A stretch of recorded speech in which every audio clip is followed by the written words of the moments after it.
Hello and welcome to my new video.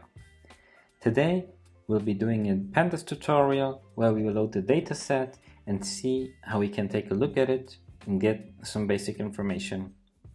We will also apply slicing and filtering on that dataset, as well as extract specific columns and rows based on certain conditions. Alright, then let's get started. At first we import the necessary packages. The first one is of course pandas, and then we need a data set, and it's very convenient that we can take it from scikit-learn. We go for the California housing. Actually, in our case it's not really important what data set we take, because it's only for demonstration purposes. Alright, let's see what's inside that object. We have a dictionary with the data. We also have a target, which is not important now for us. If you do a machine learning project, you will need this, but we will ignore it. And then we have feature names, which are the column names. Actually, we only need feature names and data for our data set. Alright, then let's go ahead and create that data set where we say housing the data, and the columns are housing dot feature names, and let's see if it works. Perfect. Here with the data set with approximately 20,000 rows and 8 columns, we have the names for the columns. That's nice. We can also print the first 5 rows if we want it, or the first 3 rows. It's very convenient that you say df.hat and you look at the first 5 rows. It's a common way to take a first look at the data frame.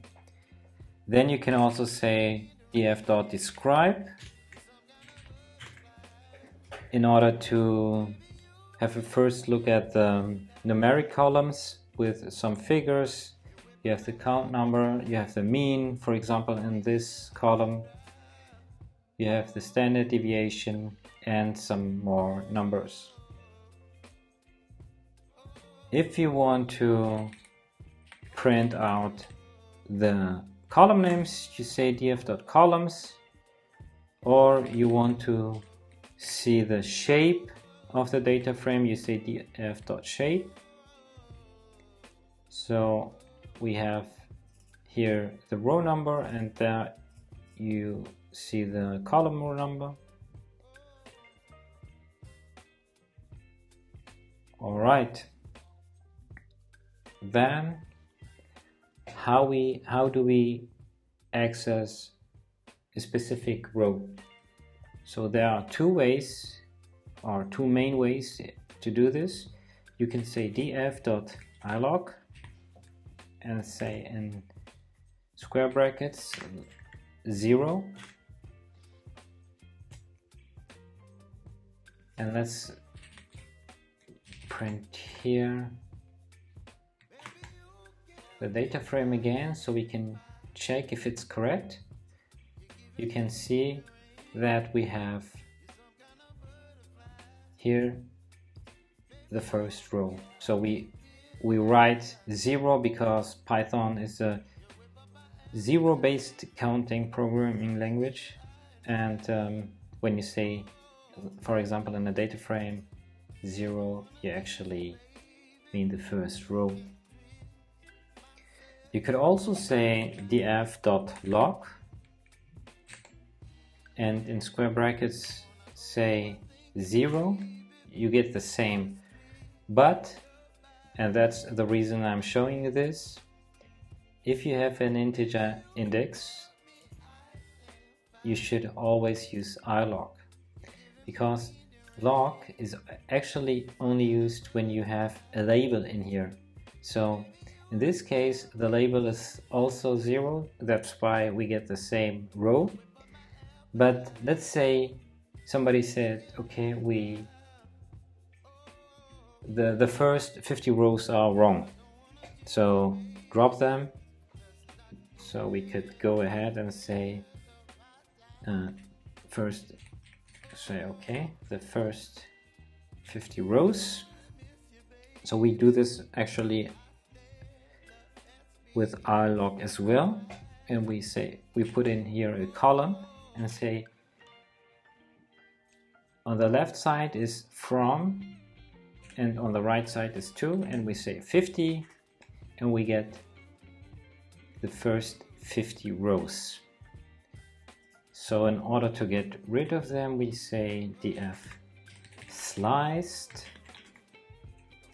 and we change it here. We say we only want row 50 to the end, and say okay. Now we can see that the first row starts with index number 50. So you can reset the index, but we will keep it now as it is, just to show you why you should avoid log. And now you go ahead and say df slice.ilog, and you say you want the first row. Go ahead and ta-da, you get the first row. And when now doing the same with log 0, it will raise a key error. So that's exactly the problem. So always go with ilog if you have an integer index. If you have a label, we can actually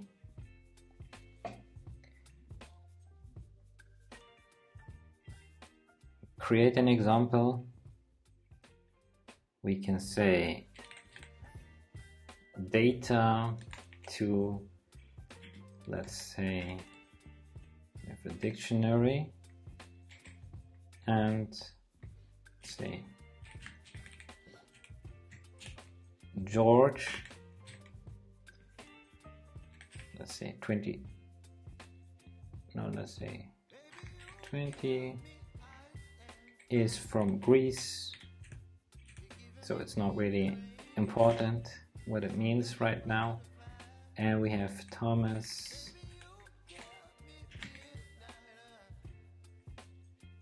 30 and from Germany.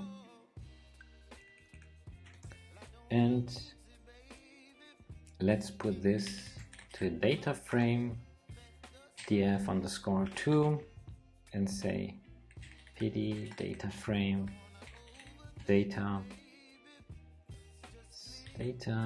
to values, and the index now is data to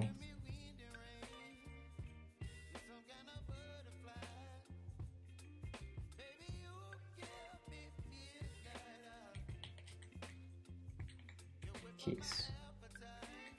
Let's print out. So now you see the index is the label.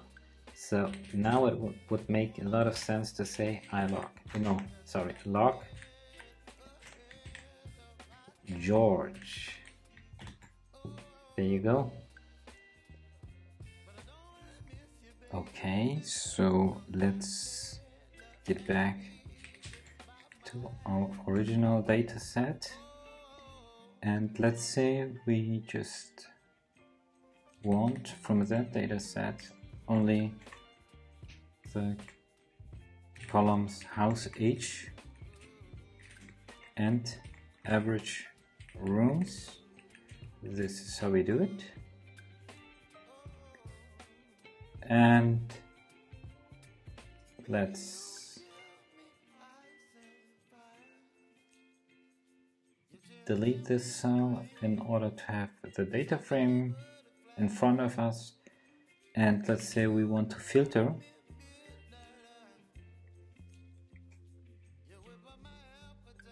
And we do it by writing df square brackets, and then we say, for example, we only want from the data set the median income to be greater than 8,